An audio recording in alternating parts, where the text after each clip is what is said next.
Hello, everybody. Welcome in. It's Friday. Whew. Deep breath. You made it. You made it to Friday. I'm Jesse Montano. You're going to be joined by Meghan Angley here in just a few moments for another episode of Guerilla Sports Off Ice. As the Avs are staring down a back-to-back in Alberta this weekend, we're going to get you ready for all of it. As always, want to start by reminding you guys about our great friends over at RefiJet. Did you know that you could refinance your auto loan? Well, with RefiJet, they can help you save around $150 every single month, all with just a soft credit pull and zero hassle, lower payments, flexible terms, maybe even some cash back in your pocket from your car's equity. RefiJet does the work. You get the savings. Start today at refijet.com/sports. Again, that's refijet.com/sports. One of the best ways to support our show here is by showing some love to our great partners. refijet.com/sports, the faster, easier way to refinance. Hello and welcome in. Please do not leave your luggage unattended on the station.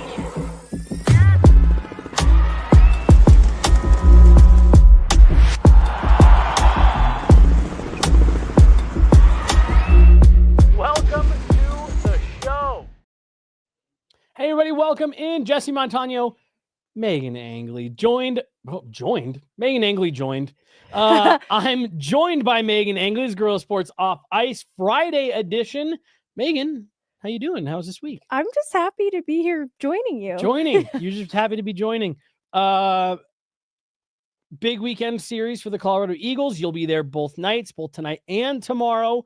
And then a back-to-back for the Avs of their own, taking on the Edmonton Oilers and old friend Nazem Kadri in Calgary. Should be a fun weekend of hockey. And Meghan, for myself personally, I just want to start. I wasn't on the show yesterday, but I saw a lot of the comments. I can't tell everybody what it means to me and my family to see the outpouring of love and support. It was not a fun week for my family, but Meghan, I told you today, I've been very much looking forward to just getting back to this, getting back to talking some Avs, some hockey with you, and just back to some normalcy. But I just want to let everybody know how I saw the comments from yesterday on an awesome show with you and Corey, and I felt the love for sure. So thank you guys all very much. It means the world to me that you guys would be thinking of me and my family on a week like this. But like I said, I'm ready to be back and just be back talking about stuff. You and I were both at practice today. You're heading up to Loveland after this. Today's going to be a, what did we call it? A hockey brain dump show where, look, the Avs haven't played in 3 days. You and I have gone a week without doing a show together.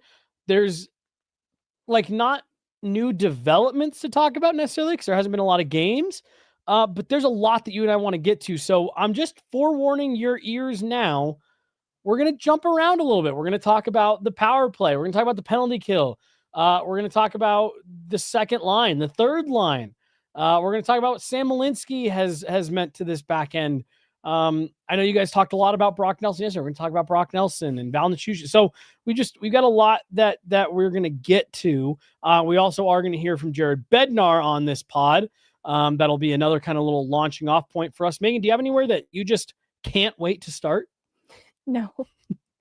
I could make jokes like Gavin Brindley, but I actually have the least to say about Gavin Brindley other than out of concussion protocol, expected to play this weekend, which is great, but I don't have a lot new to say about Gavin Brindley. Yeah, no, I'm with you. That was going to be, is it Vancouver? Did I just misspeak? It is Vancouver. I also had to double check the schedule because that's totally. So when you were talking with Parker Kelly, about his being from there, I kind of associated him with more the Calgary side of Alberta, than Edmonton. But maybe he's somewhere in between. Maybe he's just got room in his heart for all the Alberta. I think I have room in my heart for all of Alberta. So yes, no, my mistake, and I'm just verifying it here now because no, it's Edmonton, then Vancouver. My bad completely.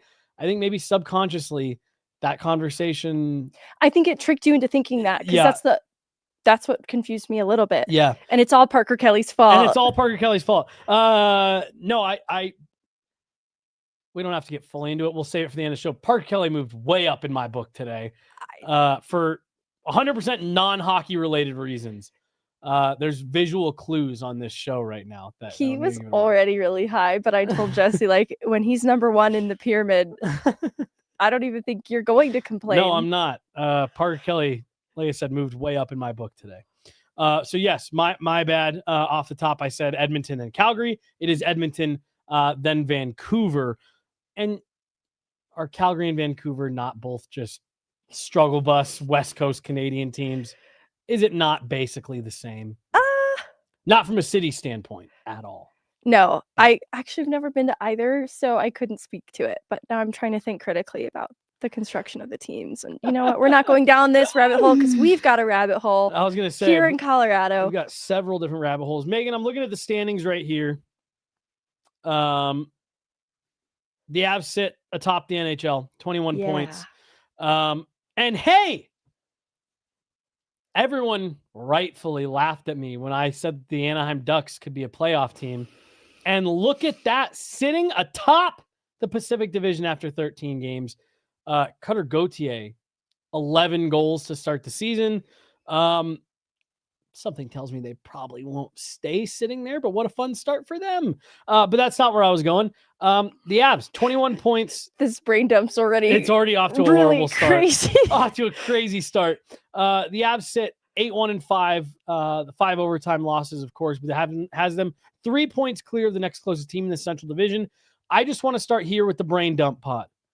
Megan, 14 games in. What do you think of this Avs group? I think it's a continuation of the hockey they were playing in the playoffs in that Dallas series, in that it's a high buy-in. It's very, what's the word? Like connected to the result. I think that even though there's 82 games in a season, sometimes there's an understanding that you're going to lose some games along the way. I think there has been a feeling of dissatisfaction anytime they haven't come away with 2 points. And it's because of how good this group is. Like their 5v5 play has been a strength of this team. I think getting the penalty kill to be driving consistent results the way that it has is a reflection of how solid they are. And so it's really just been a matter of waiting for this power play with some of the best players in the league on it to really get going. And it's not as if it hasn't gotten some results along the way and it hasn't had flashes of promise, because it has. It's just what it teases because of the elite talent on it. I think when you are 14 games in and that's the thing you're nitpicking, and it's not as if they're not scoring on the power play, you're in a pretty good place. It's a really solid group. And I think too, just how close they are, how much that they're, when you look at some of the things that are giving them success on the kill, blocking shots, selling out, sacrificing their bodies, laying it all on the line, I think that's a reflection too of how much they mean to each other, how much they're in this together. And I think that's going to carry them a long way this season. I love the call out of, and it's honestly part of the reason why you and I were saying like, oh, let's just kind of do a smorgasbord of a podcast, because there's not a lot to nitpick here. There's not a lot to look, and again, there's going to be adjustments, things that you need to do better, focus more on. There's going to be all kinds of that over the course of the next 68 games. But right now, as we sit here, it's like, power play can be a little bit better. I loved who was that last week? 4 power play goals. It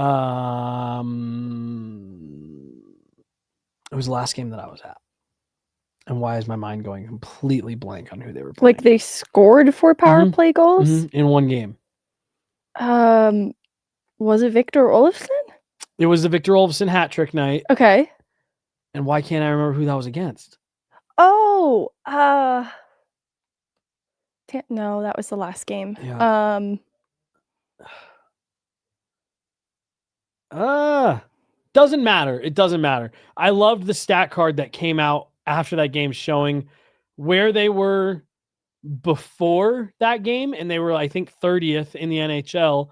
And then coming out of that game with the 4 power play goals, I think jumped all the way up to like 23rd. New Jersey. It was Jersey. Thank you. One of the best teams in the East. Yes. Thank you. It was, the night where. So that is significant to call out. Right. And thank you. I don't know why my mind was drawing completely blank on it being the Devils.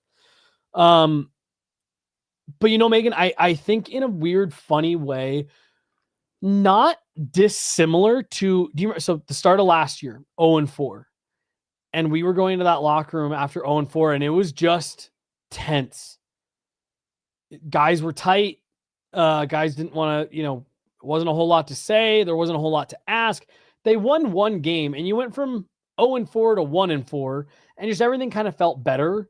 And then they were able to kind of go from there. I think that was a little bit of what the New Jersey game did for the power play of like, okay, we're not 30th anymore. We're not in the single digit percentage area anymore. Now we can take a deep breath and really just, and I think you put it really, the question really well to Jared last week of like, numbers look very different suddenly, but it doesn't feel like a lot different was done. And I think that just having that game was maybe a like, okay, we had some bad luck going. We had some things we need to do better. We also had some bad luck going. Puck went in. Now we can just focus on making the power play better. I thought too, the call out that during that tough stretch, there was a period of games where they were only getting a single power play a night. And so they weren't getting those reps in to start to course correct and perfect it. And so that would start to hurt the confidence too, like if they're not even getting the chance to work on the power play. And so I think that's significant too in measuring, especially from a percentage standpoint, some of the early results on the power play. And understandably too, it just made the lens that you evaluated it from so much more critical if your sample size is a single power play in a game. So I think you would key in on, they overpassed on this one power play that they got in the game and feel frustration. But I imagine just even going back to that Tampa game recently, their first power play, they had dangerous looks, but they did overpass. And then the next one, this is sort of a benefit of the Tampa PK, but they were forced to make even quicker decisions and it benefited them. They were operating more off of instinct. And so just that difference from one to the next in game, you saw the course correction that they were able to do. So it does make a difference then for them to kind of dip their toes in with the PK unit that they're up against by getting a couple power play chances. So when it's only one, that is really tough. Well, then, so let's look at the other side. Penalty kill. You and I have talked about it now going back a couple of weeks of, yes, the power play, you wanted to see it get going more, it needs to be more consistent. Pick your word, right? Whatever you wanted to see it be more of. But we said they're kind of getting away with it because the penalty kill is so good, and you're not coming out with this lopsided special teams battle every night. You're coming out even on the nights where you went, what was it, 1 for 8 against Carolina? Like you actually still came out tied in the special teams battle that night. And I just don't think you can undersell A, what a good penalty kill can do for you, and B, how good this penalty kill has been, Megan. Yeah, I think about how with some of the personnel they have, the layer that's been added to what I felt was an already good kill that could just stand to get even better has unlocked new opportunities to become more dangerous. Talked a little bit with Jared Bednar about even the uptick in shorthanded chances, but I think it's bigger than just getting some of those shorthanded chances on net. Obviously, that's driving possession in the right direction on the kill and eating up some time that way. But I think about the danger it poses at the end of a kill when you can put some guys who've got legs on the ice or anticipate that guy coming out of the box as now just an added asset to you to continue to drive offense on the attack. And it's funny to talk about a penalty kill in that way, but I think they've just unlocked more opportunity for what they can do with it. In addition to just killing the penalty, it's a threat in its own right. And because of that, I think they can leverage momentum from a good penalty kill too. And so depending on the situation in a game, if they're killing a penalty early, that's obviously not ideal, right?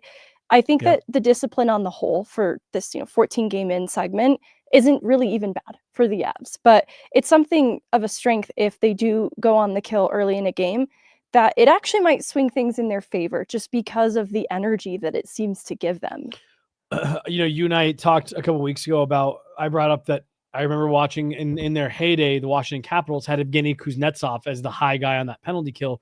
And I just remember everything that you just said. I remember watching that kill and go, wow, what a luxury to have a player like that who can kill penalties. I also think it's of note, second in the league, correct? Yeah. Currently. Everything you were just saying, no Kivi Ranta, no Shorty King, Logan O'Connor. Yes. So as much as a lot of what Logan O'Connor does generates those chances for himself, it's clearly something the Avs are doing that, again, and we're going to hear from Jared Bednar in a second, but like he alluded to, that's a little bit part of what we're doing. Well, trying to do. Not something that Jared mentions a ton of, but is a huge piece in all of this, is winning D-zone draws on the kill. And so having face-off guys in Jack Drury and Brock Nelson who have perfected it down to an art form has allowed them to win pucks back quickly against that first power play unit that they're up opposite of. And that's what's driving a lot of these shorthanded chances too, is because they're immediately winning possession and then they're just keeping it the whole time. Well, and look at who your defensemen are that are, we talked so much about Brent Burns, great penalty killer. Cale Makar can kill penalties. Devon Toews kills penalties. Sam Malinsky's seen some PK reps. Something all those guys have in common. Great puck movers. Yes. And Josh Manson, not a slouch in that area at all. That's Dancing Manson. That's Dancing Manson. And so, you start sitting there and you're looking at the habits they're forming, the structure they're building, and the consistency they've got on that PK, and you go, you're going to get Logan O'Connor back into that mix. Like, it's just, and I want to go back to the D zone draws. It's one of those things for me. Like, it's kind of like, if your town has like shitty roads, it's easy to look at and go, they need to do something about these roads. They're terrible. But when the roads are great, nobody's like, oh man, these roads are so awesome. We need to get the local government some credit. It's like, no, it's supposed to work. That's what's supposed to happen.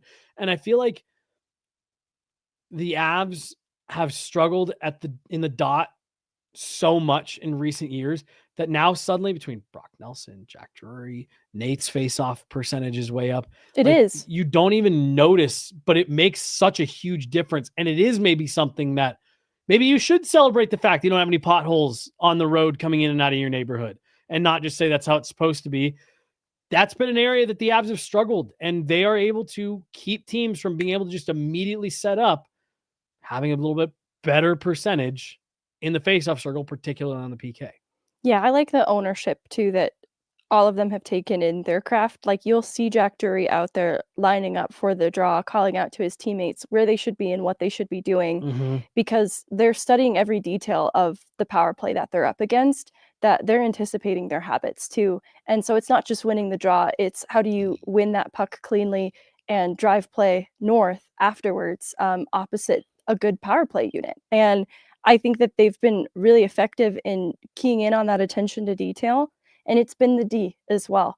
It comes down to some pretty good reads in their own end to take away shot lanes. I think that Brent Burns is very good at doing this just positionally. It's not like he's throwing the body around, but he has a great stick, great reach, and great positional reads to take away some of those shooting passing lanes, such that, all right, they're probably going to create some kind of a chance in the D zone, but let's not make it that high danger chance that it could be.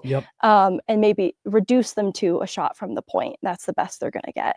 And I think that's a credit to the D, very specifically in what they are doing as well to manage some of those chances on the kill. I know you guys talked a ton about him yesterday, so we don't have to park a bunch of this show for it, but I didn't want to talk about Brock Nelson because he is someone that is, one, I think a little bit different than what the Avs have had there in the past. And 2, he's a new face for that PK. Again, I don't want to relitigate a ton of what you guys talked about yesterday, but like, where are you at with Brock Nelson? He's someone that like I'm looking at, and as we've seen a little bit of the production start to come through a little bit, he's a guy I look at and I'm like, he's going to be fine. I think so much of what he's doing away from the puck is going really well. I think there's also even an element of he could stand to have a little bit better luck when the puck is on his stick. But just since I wasn't here yesterday, what'd you think? Or what do you think? Yeah, I go back to his morning skate interview from, I believe it was right before the Tampa game. He's his own harshest critic. So, especially with respect to the offensive contributions. And so I don't think it serves much good to sit here and look at his current projected point pace, which would be just shy of 30, and that's an anomaly. I don't think that's going to stay that way because he's a 50-point player easily, right? 30-goal scorer, 50-point player easily, and I'm hoping for something of a Colorado bump. But basically, his production through this point is so unusual that I'm not going to key in on that because he is doing so much good away from the puck that you don't just trip and fall into being that smart defensively. You have to be a highly engaged and committed player to be that good defensively. And there have already been offensive opportunities born from some of those good reads defensively, going back to the Vegas game, playing with Ross Colton. And I think you see it again in the Tampa game. And so I think the best is yet to come for Brock Nelson. I'm really happy with his contributions because, you know, what's funny is Val Nichushkin's numbers also maybe not quite where you'd expect them to be through this point. But when you look at the impact Val Nichushkin has had on the kill in addition to Brock Nelson, those are 2 really key players that help keep it successful. So I'm not going to be too hard on them, but it's because I know they have more to give too that I'm still waiting for that to happen. But I'm also very happy with what they've done through this point. A healthy Val Nichushkin. I mean, I'm not going to get all the way back into the Val versus Mikko thing, but like the Val Nichushkin at 100% is an elite player in this league, is a top player in this league. And so even just having him healthy, it just makes such a huge difference in the lineup. Let's hear from Jared. And then go from there because I think there's a lot of interesting stuff that he talks about, including an update on Sam Gerard. So Avalanche head coach Jared Bednar. Go ahead, guys, fire away. Jared, Blackwood's finally starting to get some practice time. Obviously he's probably going to have to play this weekend. Yeah. Would you still prefer to play him on the second of a back-to-back? Just depends on like who I think is going to give us the best chance to win. Wedge has been playing real good. We haven't seen a lot of Blackwood, so we'll see. How much confidence do you get just knowing that the way Wedgwood has started this season, the way he's been playing, you know, when you have Blackwood up to speed, that these guys are solid right now? Yeah, lots. Yeah, lots. Like, I got confidence in both of those guys. We got to get both to the peak of their game and try to maintain that as long as we possibly can. What's the focus for the team going into Edmonton? Yeah, I haven't looked at Edmonton yet, so I couldn't give you like specific details on what the keys are. But I mean, we know they've been a top team in the West, right? So they got a lot of skill. So I mean, we're focusing on our game and what we need to do. We've gone through some good reviews here. Another good one this morning, based on the game against Tampa. We're just trying to carry over all those lessons and details into the next game. Gerard skated with you guys again today. Is he a possibility for this weekend? He's not. He's not going to come on the trip. He's going to stay here and skate. Yeah. How have some of the newish faces on the penalty kill in Jordy, Kelly, and Nelson helped to drive consistent results here at the start? Well, they were good. Well, Nelson makes a big difference. You know, like I just feel like he's big, long, can skate. Another face-off guy for that left side. Jury and Kells, I kind of feel like they've been here forever now. But they're just doing a great job. I think like it's a good rotation of guys. Like we want to try and roll 6 guys in that so they're fresh and one group of 2 or 4 goes out on the ice and does a nice job. The next group's trying to like be even better. And there's a little bit of healthy competition in there. Details have been really good, you know. Like I just think that it's a dialed-in group early on in the season, and you know we just want to try and continue that. They're still, you know, nitpicking at some details and setting a high standard. And when we have breakdowns, and we've had a few, their goaltending has been good, or guys have been sacrificing and blocking shots. There's a lot of desperation in the PK unit right now, which I really like. There have been maybe proportionately more shorthanded chances, I feel like, generally Yeah. on this kill. What do you attribute that to? I think it's like we're trying to like not be too passive. Like I think Prater's done a really good job with that group of like giving them certain keys and triggers where we can be real aggressive in D zone and try to force teams to play under pressure. And if we give up a big chance, it's okay, instead of just spending too much time in our zone defending and maybe giving up 3 or 4, you know, not grade A's, but still dangerous chances. So they're trying to find a balance with that. So I think like when you're aggressive and when you're using your legs and when you're skating, you know, you'll create some turnovers that can get you going the other direction. And it's been a point of emphasis for the group, and they've been doing a nice job. You know, like the other night we had 2 like a breakaway and then another one right after. So it's been pretty dangerous. I'd love to see that continue. Are you gonna call up any other forwards or just take the ones you? Yeah, possibly. You know, for tomorrow. Yeah. The way that it feels like the way that teams enter the zone on the power play has changed so much. You know, like from the time that you started as the coach here to now, it is, you know, all the different things. And like, how much of that, like, is that like a thing for Nolan or for you and Nolan, or just as like a almost, and then on the other side, just the cat and mouse game of like, it's almost like football, and there's like all these different plays, and you guys are trying to figure out like, okay, here's what they're doing, and then now we're okay, how do we react to that? And it just feels like that's just been like an ongoing, like you guys find a thing that works, and then people stop that, so you do a different thing. And yeah, I do think that it's always kind of been that way, just a little bit of cat and mouse, especially on special teams. You know, what a good pre-scout does, it gives you a good indication on what they like to do, how often they do it. The analytics will support that. Like you can get them to look at specific things. So we try to use all those tools. I will say that power play breakouts, and they've always been creative, but I remember when I first started coaching, that's when they, like in the American League, I was already coaching in the ECHL, but came to the American League and NHL, I can't remember which NHL team started using the drop. And then then we started using the drop, and how did we want to defend the drop? And then it was always a 3-2 drop. Now it's a 4-1 drop, and sometimes it's a double drop. And it's just trying to get teams, you know, like even though it takes a split second more to create that breakout, if it gets you in on entry and gets you set up, it's a good way to back off the other team and get them standing still if you've got some good speed and skill. So, but it was a lot more get up and go north direct prior to that, but there was still a lot of creativity in some of those breakouts, and teams, like some teams still use a real simple breakout, and they're some of the most dangerous teams of attacking on the rush. So that's just like sort of the penalty kill, trying to be aggressive. We've tried to work into our power play that we have a rush attack or two a game where we're actually trying to score on it, not just get set up, and that's been looking pretty good for us too, you know, through the course of 14 games. Building on that, people talk about a copycat league. How much do you guys look at a team like Edmonton and look at stuff they do on their power play with McDavid and Draisaitl and say, we can replicate something like that, or do you not really use, you know, scouting? Yeah, no, a lot. That's a difficult one because it's McDavid and Draisaitl. And like there's like perfect players like Bouchard, right-handed shot bomb from the point. I think Nugent Hopkins is one of the best middlemen in the league.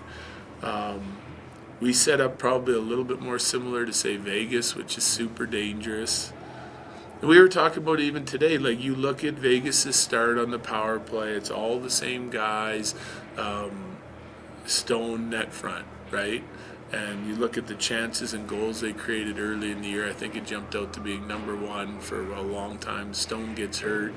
they make a quick adjustment, put Marner at the net, and no knock against Marner. It's just like Stone is elite where he is, and their power play is not even 1/3 as dangerous as it was when Stone was there. And that's how much like one guy or one elite player just in that certain aspect of the game can change things, you know. So it's trying to find, you know, experimenting a little bit, some things that are conventional, unconventional, moving some guys around. You have to be willing to do that if you want to look for like superior results. If you're happy the way things are going, you can stay the way it is. You know, so we want to kind of be flexible, but not tinker with it too much where the point where it's disruptive and causes havoc within our team, you know. All right. So there you go. Always love a nice practice day availability with Jared. He's just so insightful. And he just loves to talk hockey. Yeah. You can tell there's times I've talked about before where like we'll lob something at him. You can tell he doesn't want to answer it. He just can't help himself. He's just too much of a hockey nerd like the rest of us. It's true because I wasn't sure what to expect with them traveling right after practice. I always feel nervous that they're going to be in a bit of a hurry, and I don't want to ask really specific questions on days like this.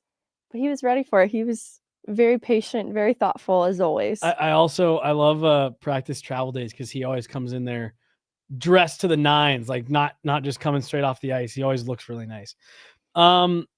Megan, just a couple quick kind of housekeeping things based on what he talked about there. No Sam Gerard, no Logan O'Connor this weekend. They are both staying in Denver to get in some additional skills coach work. Sam Gerard has taken a few practices in a row with the team, so he feels closer than OC to me, but neither of them will play this weekend. Gavin Brindley is expected to make the trip, full participant in practice today, regular jersey, all that good stuff. I imagine they'll still be keeping an eye on it too, because Jared Bednar said they would potentially call up a forward just to have on the trip tomorrow. So I'll be keeping an eye on that to see, but I hope it's all full send for Gavin Brindley. And I hope he's feeling perfectly fine and no symptoms, and he's learned a lesson. Yes. Keep his head up. Yes. That's a kid that has the potential to be a really nice player for the Avs down the stretch. I'm so excited for the Kyler Yamamoto resurgence too. He's being leaned on very heavily this year, and I don't think they're actually that similar of players, but I look at the interesting career arc that he's had with Utah. He's had trouble kind of sticking in the league full-time later points, and that's where I wonder with Gavin Brindley, it's important for him to focus on longevity. So keeping his head up will be very important because I think that he can be a full-time guy long into his career. He just needs to make sure that he's doing what he can to protect himself as an undersized player. All right, I'm going to take a hard right turn here. Jordan Kyrou was healthy scratch last night. Production isn't terrible. He's 4-4. Do you have any thoughts? Again, I'm not super dialed into what the intricacies are of what the St. Louis Blues are doing every day. Yeah. But your boy, Monty, Jim Montgomery, and hey, they get a win against Buffalo last night without Jordan Kyrou. But just as a quick left turn moment, do you have a thought on Jordan Kyrou getting health bombed by Monty? On the heels of Matt Barzal getting scratched from the alarm trouble, punctuality is important, culture setting is important. I remember back at DU, the Shore brothers, right? Quentin Shore was playing at the time, and he was scratched one game, and the reasoning was for not doing the right thing. And Quentin Shore was a nice guy, nice kid. So I don't think it was anything sinister that he was doing away from the rink, just based on what I knew of the situation. But I do think it would have been akin to an alarm, a missed meeting, that kind of thing. And so Monty wasn't shy about sending a message for small disciplinary infractions. I think it's actually fully in line with what he's done as a coach before. But obviously at this level with such an important player in Kyrou, it's an even louder message. But I think it's not so unusual, not just for Monty, but even seeing what happened with Barzal, that I imagine he's trying to set culture because St. Louis has not been off to a very good start. Let me read this quote, and then you can keep going. This is from Jim Montgomery following the win against Buffalo last night. Quote, "There were several people we weren't happy with the effort. It didn't matter the role. There was a lot of guys that didn't play up to their role or responsibilities on the team, and the players we ended up going with, we thought gave us the best opportunity to win." That sounds like culture setting to me. Yeah, and I think this is a team that had the big rally when Monty came on board last year and didn't sustain it to start this year. And so it's an important, crucial point in the season for that to get back to where it was. You know, that level of excitement, that engagement, commitment needs to be where it was when Monty first joined. And I think the results have reflected a lack of full 100% effort. So that all makes perfect sense to me. It's such a Monty thing to do. 5-8-2, just 12 points, 2-6-2 in their last 10. That includes the win last night against Buffalo. Not the start the St. Louis Blues had in mind, especially given the way that last year ended. But I remember you and I talking about it, like, with all due respect, especially Jim Montgomery, like, that team got there because of what he was able to do with them. Like, that was not a roster that should have been in the playoff conversation. So yeah, it's the difference of, like the paddles, right? Like, to resuscitate somebody, now they need to actually get to full health. Though. Yeah, you can't continue to paddle shock it's like the their team. heart is beating. Yes. Take those paddles off. Right, like, now let's eat an apple a day and I don't know, cut out exercise. carbs. Yeah. Hey, health. Yeah. Start Atkins. Are we still doing Atkins? I don't think we should recommend that. No, I don't know. Megan, a lot of, and I'm just looking at this right here. This was not my intention of talking. A lot of teams out west. There's only, I guess, okay, the central teams, that helps make it a little bit better. So there's a lot of negative goal differential in the Western Conference right now. Like, this is, and I'm finding even just like, and like, keep in mind we're 13, 14 games into this season. However, we are 3 weeks exactly, 20 days, I guess, from American Thanksgiving, which has long been the unofficial cutoff for, if you're not in a playoff spot on American Thanksgiving, the odds are very much not in your favor. Elliot Friedman has done further digging and has found a really strong correlation between November 1st and teams that currently sit 4 points outside of the playoffs. Your odds of making it go way down. Everybody's kind of in it. The entire Eastern Conference, the Buffalo Sabres are in last place with 14 points. The second wild card team is the Philadelphia Flyers with 17. You're a game and a half off. You know what I mean? And West, Calgary is kind of bringing that average down a bit. But I just find that interesting that, like I said, there just seems like there's a lot more teams that are all kind of clumped together than maybe what we've seen in recent years. Well, and it feels like it's usually in the East in the past. And yes, it's what we talk about with it getting so competitive at the top of the division. And then it's because there's not enough competition throughout the West. But I think there's more now than before with Anaheim, Utah, like just out West generally having stronger starts to their season. So I'm excited by that. No, totally. And then, you got teams like Pittsburgh, who's off to a really good start out East. Boston, I think, is surprising some people out East. Well, they had a bad start. They did. They needed some culture setting. Need that Casey Middlestat Colorado experience. Megan, what else do you want to make sure we get into here on this? Is there any particular topics? I know we had both said that, maybe all jokes aside, talking a little bit about Parker Kelly here and his role and all that stuff. Something we want to get into. But is there anything that we haven't gotten to yet we want to make sure we hit on? Well, I think it can be a bigger topic for a different show, but the back end, generally, the difference of Brent Burns and then keying in on Sam Malinski's strong start and what it means for the Avs.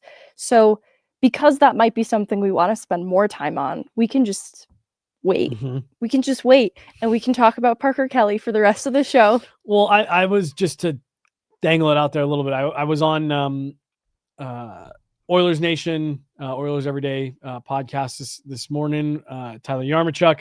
And they were asking about Devon Taves.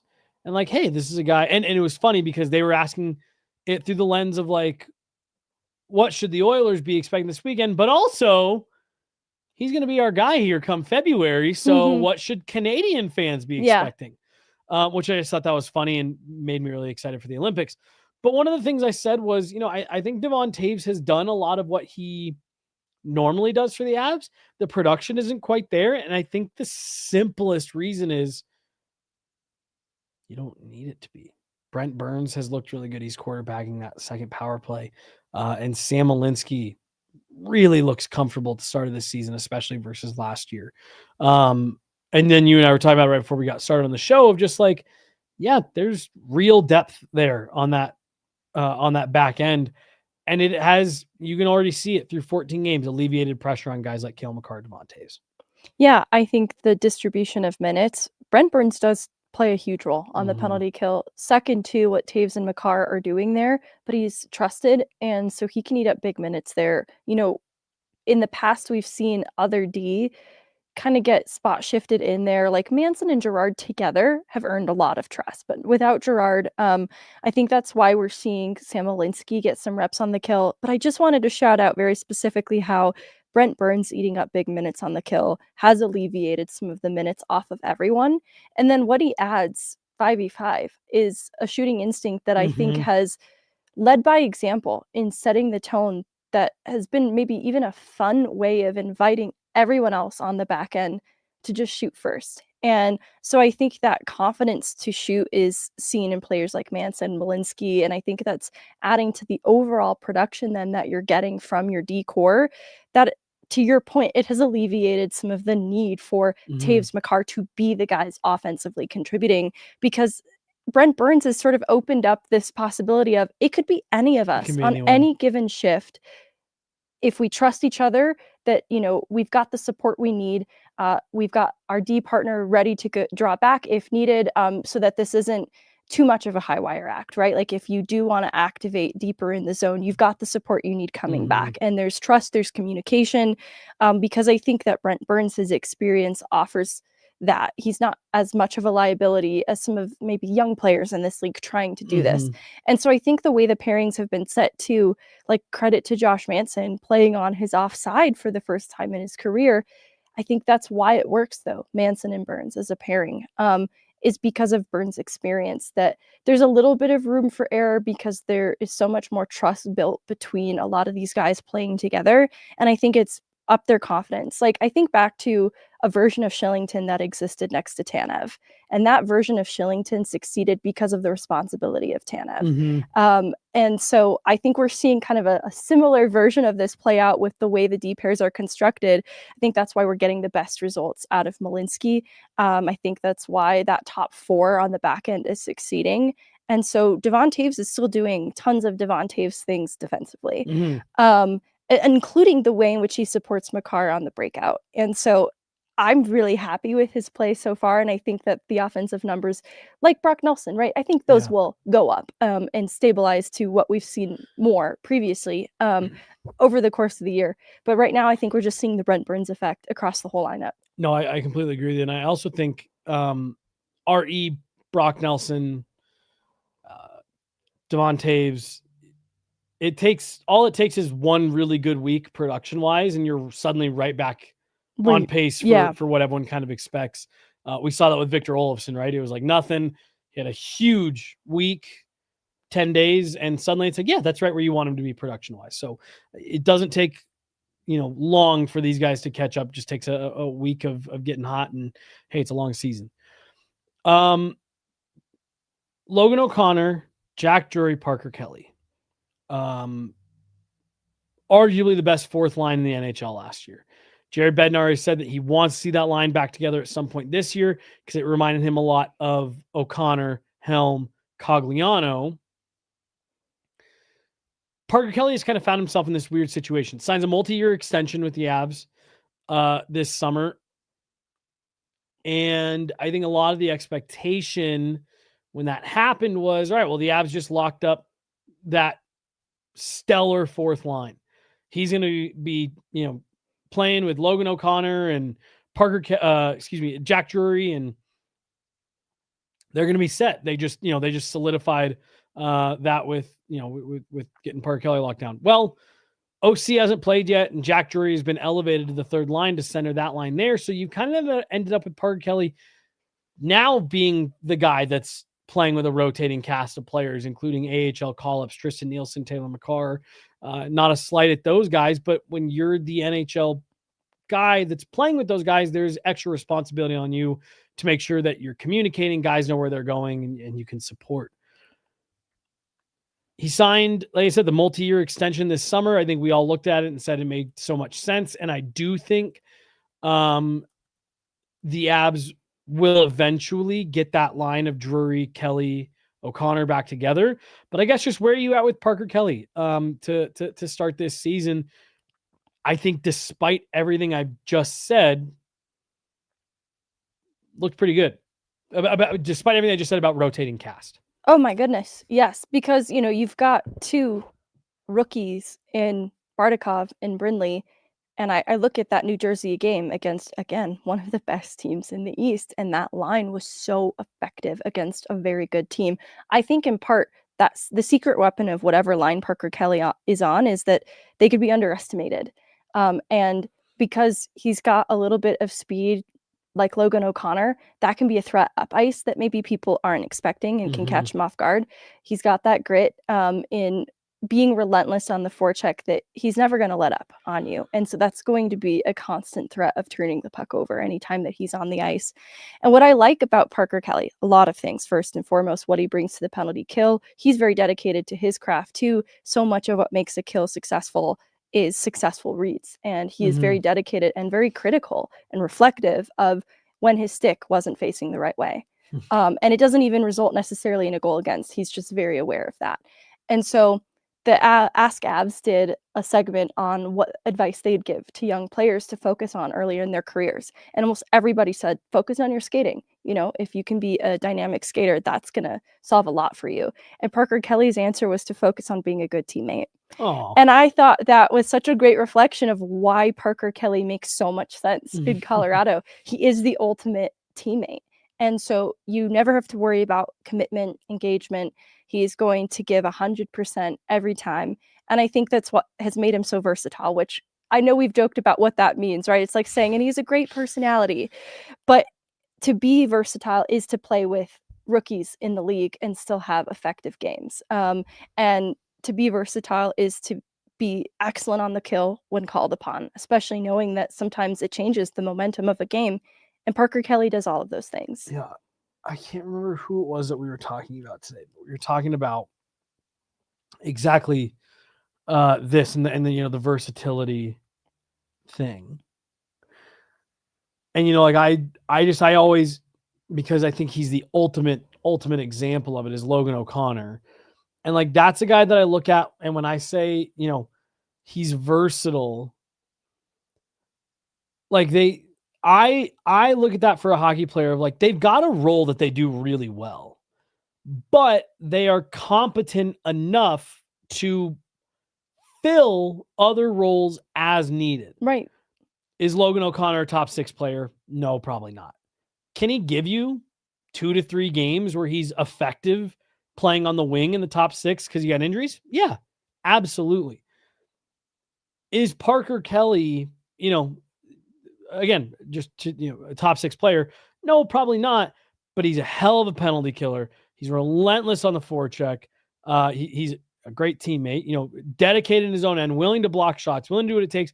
And hey, if you get him in the slot with a second and a half to look, he's got enough skill to finish a play, capitalize on a breakaway, et cetera, et cetera. So when I hear versatile, that's what I think of, as a player who's got a role that they're good at, usually in the bottom part of the lineup. But if they're versatile enough, they can fill in some other spots in spot duty. And I don't think you can understate how important it is to have a couple of players that can do that. And I think the Avs have found another one in Parker Kelly. I think it's also what has made that line of Jack Drury, Parker Kelly, Logan O'Connor so dangerous is they're all a little bit like that. Yeah, and so I think what will be fun is I am excited to see how I better separate Logan O'Connor and Parker Kelly from one another, because they both do bring a lot of the same things, but I think they both bring enough different that I wouldn't want to part with either one. Not that that's even in question. It's just I think they both serve a very important role in their utility that you need both. And it's why they're both so effective together too, because I do think at different times, different things are needed of them, and they're very good at reading that. Comment here on the board. Let's say you reunite LOC, Kelly, Drury. What do you do with Landy, Olofsson? Have Bardakov become 3C, or are those two now fourth line wingers? No. And I think this goes back to what you and I have been talking about for months now, Megan. The one area of this team, at least offensively, assuming health, that you are probably still looking at today saying they could use an upgrade there. Or an upgrade there wouldn't be the worst thing ever. It's 3C. And that's not an indictment on Jack Drury. I think he's been good. I think he's filled that role totally admirably. But I think that's the unit that you want, is the best fourth line in the league. That's how the Avs won in 22 was teams just could not roll four lines the way that the Avs could. The Edmonton Oilers, a really talented team in that Western Conference final. They didn't have the bench that the Avs had. So I still continue to look at this and say, if you're really reuniting that line, Kelly, Drury, OC, it's because you've added someone to go right in that spot that comment was talking about, to play in between, whether it be Landy and Olofsson, Colton, Olofsson, whatever. I think you're only doing that if you've made an upgrade. Yeah, because I think if this was preseason projections, we could have entertained Bardakov as a winger on a third line, but we've had a taste of caviar in Olofsson and Landeskog there, Ross Colton there. So I don't think that makes any sense. One, I don't think he is acclimated enough to be a third line center at this level. Like, I don't think he's fully even locked in the 4C role, right? Like, I think it has been placeholder to Jack Drury, who they eventually want to have there. And that's tough because I don't think Bardakov's done anything wrong through this point. I think he's just a bit green for what I'm specifically looking at is playoff hockey. So regular season hockey, some of this mixing is totally fine, but we're talking, right, a fourth line in the playoffs. And that's kind of the intention behind reuniting it. And so I'm just affirming what you're saying, that I don't think you can live with Bardakov as a third line player, because we still haven't factored in Joel Kiviranta in this conversation, who's far more trusted. And then that's where it's tricky with Brindley too, is honestly, I could see Brindley serving kind of like a new hook role in a playoff run. He offers something a little bit different from the others that you still want to have represented when you need it, right? Like, you want to be able to push that button and have it represented. But I'm not sure what the full-time fit would be. And so for the rest of the regular season, I'd still be entertaining some Eagles games. And not because he is not a full-time NHLer. It's just, to be a full-time NHLer in Colorado is a bit of a different story. And so I think getting in as many NHL games, because he's earned them, is important for Brindley. But I'm not sure what like the long-term fit is through the regular season. Yeah. No, I completely agree. Let's end it with this comment. Megan and Jesse, please talk about Sammy G. Is he as bad as everyone seems to feel he is? Or is all the hate because fans feel his AAV is too high? So I have two comments on this right off the top. One, I genuinely, Megan, I don't understand like the visceral Sam Gerard hate. I don't either. Like, does he have games where he struggles? Yeah, for sure. Every player does. I do not understand what it is that Avs fans really don't like about Sam Gerard, because he is a no questions asked top four defenseman in the NHL. No questions asked. I've said it for years. There's half the teams in this league that would take Sam Gerard and drop him immediately on their top pairing. he's an elite skater that gets overshadowed because he's on a team with 2 other elite skaters. He's so smooth. He is a bona fide set and forget. You don't even have to think twice. Top 4 defenseman. And he makes $5 million a year. I don't think that, the AAV is too high. It's not. It's a great bargain. I think people who are quick to want to move him might pretend that that's the problem, but it really isn't. It's a great value for a second pair defenseman. And that's what he is. That's the thing that I think people would maybe try to diminish and minimize about Gerard, is that maybe he's not, but he truly is, especially. It's not just what he does as a second pair defenseman 5v5. I think the reps he's put in on the kill, the trust he's earned playing alongside Manson is important too. And I'm glad that the kill has continued to thrive in his absence, but it doesn't mean that he didn't add something when he was a regular there. Mm-hmm. So it's hard for me because right now, the way the D-corps is constructed is just a little bit odd. He might just be kind of the odd man out. But the same could be said of Sam Malinsky too in ways. And I would not like to see either shipped out for nothing. Especially because right now they might have an abundance of righties, but they're a season away from not having Brent Burns. So that's where it gets tricky with Gerard, because they've been able to get some great reps from Manson on his offside, but it's not been without incident either. Like, do you trust that in the playoffs? I don't know. Right. I don't know that you do. It's just funky construction on that back end that I think people are just trying to problem solve. But I hate that Gerard gets scapegoated, because it's, in my opinion, not because he's done anything wrong. Well, and I think there's a comment there that says some hockey fans feel that a D-man cannot be 5'8" and nothing will change their mind. I think that's part of it too. He's an undersized guy, and he's one of those guys where it's like, yeah, is he going to muscle Leon Draisaitl out from in front of the net? Probably not. Probably not. But that's typically not what you're asking Sam Gerard to do. And then the argument that, and I just saw it come through, of like, oh, you can't have a defenseman like that and win a Stanley Cup. And everyone always says the Abs won because Sam Gerard wasn't playing. And that's just like the easiest take to have, because there's no way to dispute it. There's no way to prove otherwise. You can't go back and redo it with Sam Gerard instead of Jack Johnson. That suggests that Jack Johnson was a better, more effective defenseman than Sam Gerard. And hey, Jack Johnson was good for them on that run. But like, what are we doing here? Well, and this is where I think it becomes like our idea of what a bottom pair should be in this case, because right now what Solovyov is makes so much sense for the bottom pair. He's the bigger guy, but I would maybe venture to say that his largeness, his physicality has marginally added, versus what I think Sam Gerard can add would be more significant, even being undersized. And that's where it gets a little bit tricky to measure.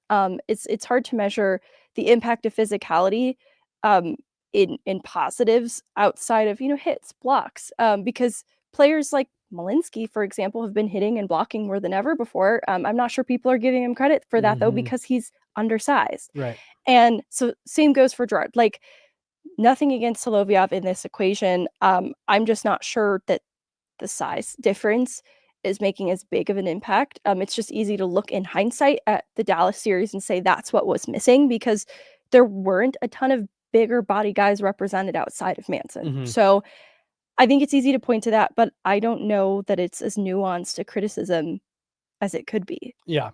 Well, and again, I find the size stuff always to be such an interesting conversation, because it's like, okay, so because you always hear like, oh, 6 foot, oh, they're so small, you can't be, it's like, okay, well, what about 5'10"? Sidney Crosby's 5'10", Nathan McKinnon's 5'10", 5'11", Cale Makar 5'10", 5'11". Like, at what point are you just arbitrarily saying, no, that's the cutoff to say that he's too small? If the Abs were trying to say Sam Gerard is our number one defenseman, we put him out there and shut down situations, he kills, then yeah, I think maybe you could make an argument that like you maybe need a guy that's a little bit bigger, a little bit stronger. They're asking Sam Gerard to play a role on the back end, and he does it extremely well when he's healthy. And I saw Vaguely Sober, point out that, like, he said, my only issue with him in the chat, he said, my only issue with him is his availability. Fair criticism. Yeah. Sam Gerard gets hurt a lot. But I just think it's a made up scenario that people live in, that when Sam Gerard's healthy and in the lineup, that he's this huge liability. I just think that that's an alternate reality. That's just not true. And the Avs are better when you have him in the lineup. I will say size and lack thereof is only as good or as bad as how that individual player uses it. Yep. And so I do think there's a difference in Brent Burns on the back end because of his size, but not because of physicality. I think that his size takes away shooting passing lanes, and his stick, its long reach, does that as well effectively. But I also think that undersized players who have a high IQ and are dynamic skaters can also take away shooting passing lanes through their skating. And so again, it's kind of the skill of the player and the intelligence of the player too that factors into that. And so that's where Gerard, he's a smart player and Really he's smart. a great skater. And so that's where he's adding that differently, Solovyov, a bit green, not always making the right reads positionally, but has that size. To me, that isn't like a positive over a Gerard. And I'm just putting them side by side because those are kind of the odd men out in this equation right now. I know I suggested Malinsky earlier, but I think he's done enough to solidify the need to not only keep him as a part of this year's roster, but to build a future around him too. I think his fit makes so much sense, but I'll stop there. No. I mean, because I was going to go to the, just with the examples that you were kind of rattling off there, like, okay, so they had Curtis McDermott playing defense the last few years. Yeah, 4 minutes. Right. And he was huge out there, no doubt. That did not make him a better defenseman, an inherently better defenseman than guys who were undersized. And so, yeah, I think that's a great call out of, there's so much nuance when you're talking about the size of a player and how they use it. And again, as a guy who's watched Sam Gerard, I was the first Colorado media to interview Sam Gerard when we arrived in Sweden. I was there for his very first practice with the Avs, and I remember going, whoa, this kid can skate. I'm sorry. People just will not convince me he's not a highly effective, bona fide top 4 defenseman. And finally, I do think, though, the emergence of Malinsky's play Totally, Megan. Has reinforced why Sam Gerard would be expendable, because what Malinsky brings could be comparable to what Gerard brings. Both very good skaters, and I think that the confidence of Malinsky building to be more involved offensively is what has been left wanting out of Gerard. Like, I think that you see the offensive impact potential, but it doesn't always translate in execution. I think that's what Malinsky's working really hard on right now. In talking with Corey Masisak, he had a strong camp. Malinsky did last year, but his play stagnated. I think that he's really reflected on what it was about his game that maybe caused the results to be more neutral impact, and he's trying to build then sustainable offense. And I think that's been another question mark around Gerard, in part because of availability. But if Malinsky continues on this track, it could render then what Gerard brought a little less necessary. I completely agree with that. And I think that's a great call out of, like, I'm not here to suggest that Sam Gerard is untouchable or that, he's this player you have to have. If you feel that you've got someone that can replace, replicate, or even do better at what you have Sam Gerard doing, then yeah, explore that as an opportunity. But like, I saw a suggestion of, like, do you think Sam Gerard could net a 3C? And that's just the stuff where I'm like, whoa, people undersell the value of Sam Gerard. Yes. Like, he could. If the Avs flipped Sam Gerard for just a 3C 1-for-1, that would be terrible asset management, because he's worth way more than a 3C. Yeah, they shouldn't undervalue what Gerard is. So that's why it's not easily replaceable. I just maybe wouldn't use the word irreplaceable either. And it's because of how the back end is constructed. He is a 2-pair guy on a different team, easily potentially being flexed as a top pair guy on some teams. Like, put him in San Jose, put him in Chicago. And he's a lefty, which like right now is underrepresented on the Avs. So that's the Yeah. other reason, like maybe they're not shipping him out so quickly. Right. But yeah, I just look at some of those teams that are near the, in the bottom half, bottom third, and say, yeah, there's a lot of those teams that would take Sam Gerard in a heartbeat to help them be more effective getting up and out of their zone. Anything else? No. That's going to do it. That's going to do it for today. Megan will be up in Loveland tonight, tomorrow. So make sure you guys are catching all of that great content coming from the Colorado Eagles Abbotsford Canucks series this weekend. Then we will, of course, have Abs in Edmonton and Vancouver for you tomorrow. That's going to do it. She's Meghan Angley. I'm Jesse Montano.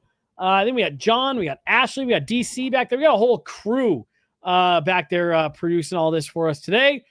Guerilla Sports Off Ice. Thank you guys so much. We'll be back at it on Monday with another pod. We'll talk to you then. See ya.